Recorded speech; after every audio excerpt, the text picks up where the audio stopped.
everybody's looking up. Is that a planet up there? Yes, but you know what else it is? It's a world.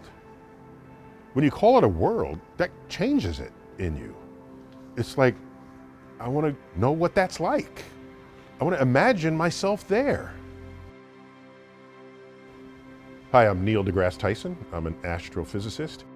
After a first visit to the Hayden Planetarium, I was hooked.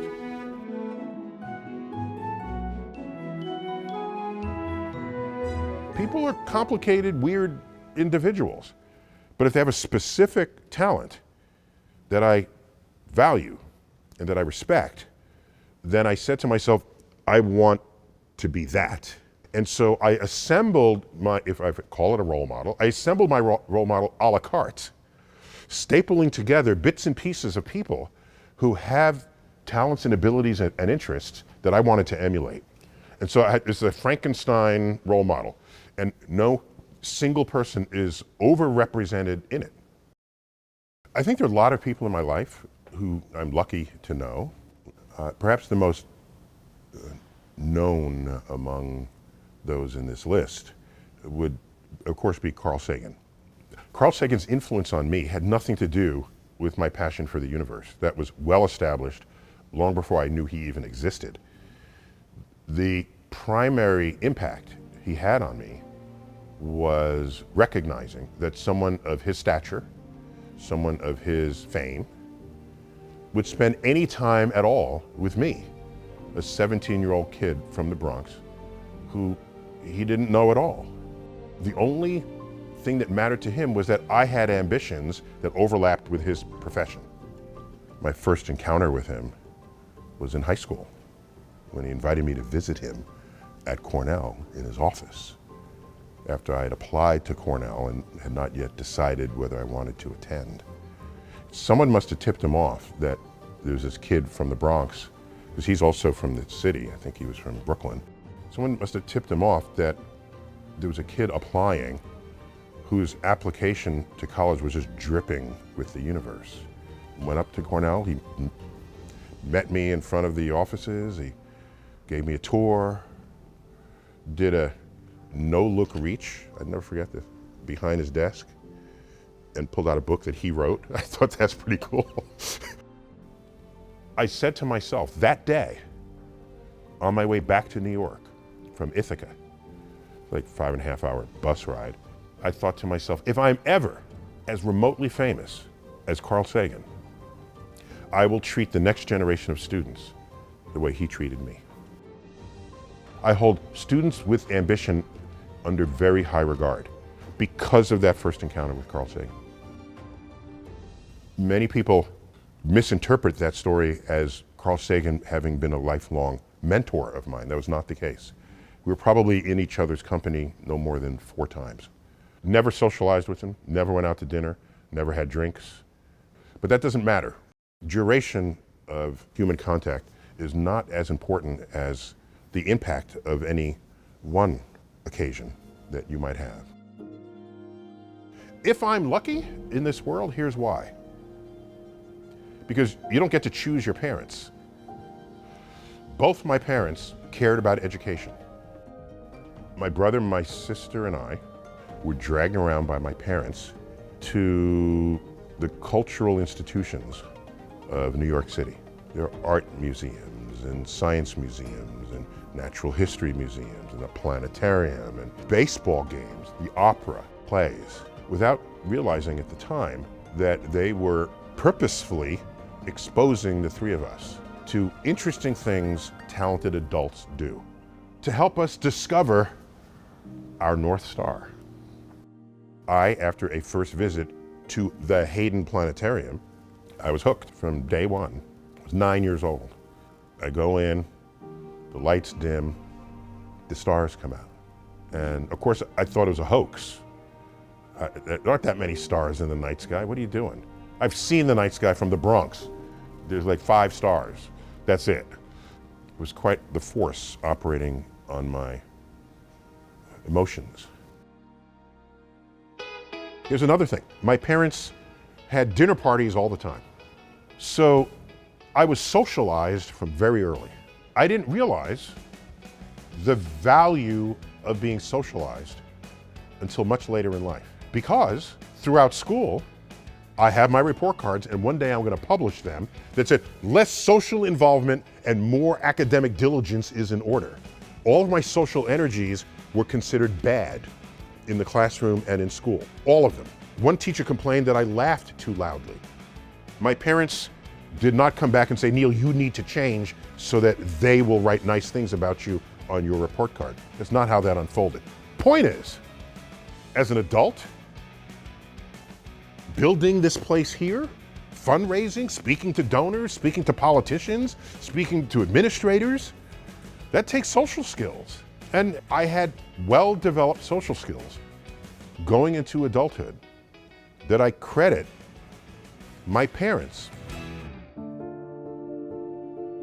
What mattered to me for both my parents was their kindness they expressed to others, to those who were in greater need than themselves. They were humanists in that regard. And as an astrophysicist, that kept me anchored. I'd be floating in space were it not for the luck of me being born into parents who cared about the human condition as deeply as they did. And they took care of old people. My mother became a gerontologist, for goodness sake. Worked in a nursing home. We don't get to choose our parents. So the fact that I'm born into that family, stable household, educated parents, that's luck. And I think daily about people who were born broken families, violence in the families, addictions, and I say to myself, how much greater this world would be for want of opportunity for those who are otherwise born into circumstances that cannot realize their ambitions. If I'm lucky, it's for that reason alone.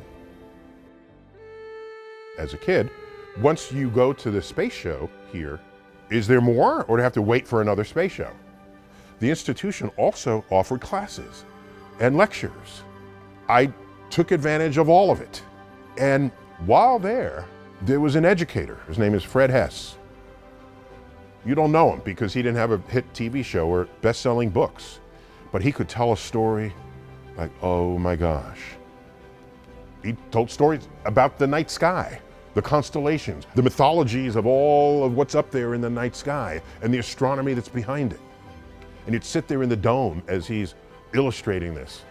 And I say, I never want to leave the sound of his voice. It was soft, but authoritative. It was inviting. And I said, if I'm ever an educator, I want to be as captivating as he is to me and this audience. And so the parts of me that are derived from that. So all of these pieces come together to shape who and what I would become. It's Carl Sagan's 60th birthday party.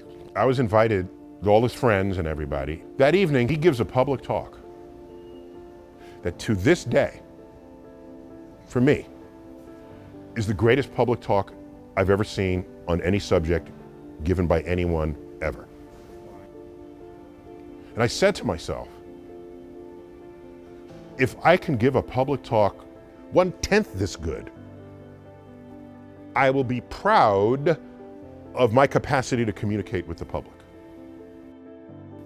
I remember hearing him describe a space probe. I remember how he said it too. Allow me to imitate him briefly. It was the size of a 2-pound coffee can. And I said, that's brilliant. Oh my gosh. We know coffee cans, not a 1-pound coffee can, a 2-pound, and it's this big. And we have an exact image of how big it is. And he didn't have to do that. He could have just given the metric length of it and he'd be no less accurate, but he wouldn't be as potent an educator.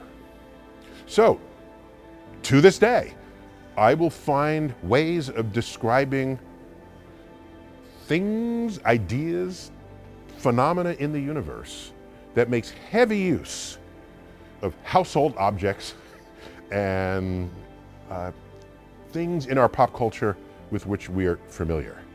If I can attach the science to something you're already familiar with, half my job is already done. I don't have to explain it from scratch. You met me halfway, and then we can walk together to learn some more. So the recipe, dare I call it that, for my podcast, I have a StarTalk podcast, been going for 15 years. Its foundations have strong roots in what I learned, elements of how to communicate from hearing a public talk that Carl Sagan gave. It's possible to be influential on someone without ever having met them. And in fact, you just have to be open and receptive of how other people can influence you, even when you don't know them. And in that regard, it doesn't require luck of a personal encounter. It requires awareness of what's going on around you. I don't think I'm lucky. You see the fruits of very hard work, none of which came from luck. We started this interview with me telling you my role models are a la carte. No one person rises up. And in that role model, there's a list of things I paid attention to. And I folded them in to who and what I would become. One of my favorite quotes from Horace Mann, early 19th century, one of the great educators of his day. In his farewell speech for having been university president, he says to those gathered, "I beseech you to treasure up in your hearts these my parting words. Be ashamed to die until you have won some victory for humanity." That quote lives in me. My name is Neil deGrasse Tyson. I'm an astrophysicist, and some people call me lucky. I'm thinking it's a lot of hard work too.